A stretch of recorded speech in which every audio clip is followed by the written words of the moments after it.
Good morning. A farmer is going to celebrate his birthday. And so the hen and the pig were discussing what gift to give to their boss, the farmer. And the hen said, let us make a egg and ham sandwich. Egg and ham sandwich. Naturally, the pig said, no way, no way. No. And the hen said, why not? It's a beautiful gift to the boss. And the pig said, in that sandwich, you are going to have a contribution. You'll give an egg. But I will have a total commitment. What you give is just a contribution. What I give is total commitment. My dear brothers and sisters, the Lord does not want contribution. The Lord wants total commitment, giving up everything. That is why in the first reading, the prophet Isaiah is reminding the people, it is love, according to the Lord, that I desire, not sacrifice. Your sacrifice is like morning cloud, like the dew that early passes away. Nandyan, after that, wala na. What I desire is love, not sacrifice. In the responsory, we responded by saying, it is mercy I desire and not sacrifice.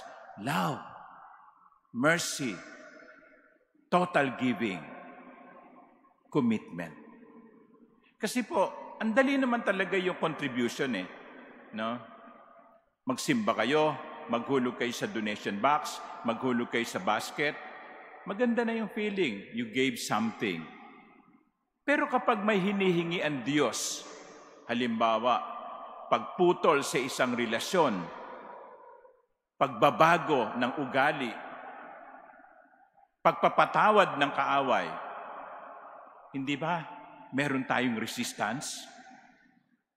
Ang hirap naman ang hinihingi ng Diyos, magbibigay na lang ako ng cheque. 10,000 pesos for the Manila Cathedral. I'm giving you an idea, ha? Madali yun pero hindi yun ang gusto ng Diyos. Ang gusto ng Diyos, ibigay ang kanyang hinihingi. Sometimes, it is difficult. Sometimes, it is, very, very difficult and we resist. Kaya nga, nakikipag-bargain tayo sa Panginoon. Pero, hindi yun ang ikinalulugod ng Diyos. All that we have. Kaya nga, dito sa Ebanghelyo na napakinggan natin, pinuri ng tao, ng Panginoon, yung taong nagdasal, hindi para ipagmalaki ang kanyang mga accomplishments. Sabi ng Panginoon, yung maniningil ng buwis, umuwi na pinagpala sapagkat nagdasal siya ng maayos. Bakit?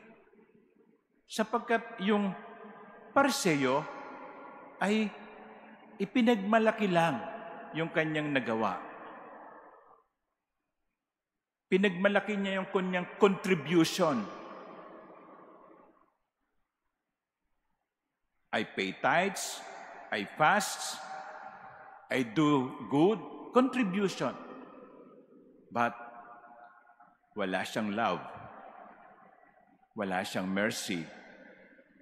Kasi ikinumpara niya yung kanyang sarili sa rest of humanity na ang kanyang description ay greedy, dishonest, adulterous. He was judgmental. When we give, hindi natin iniaangat natin ang ating sarili. Kapag tayo nagbibigay, pinupuri natin ang Diyos. So mga minamahal kong kapatid,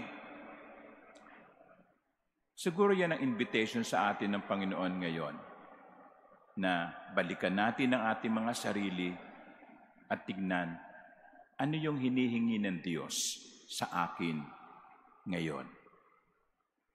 Contribution or commitment. Amen.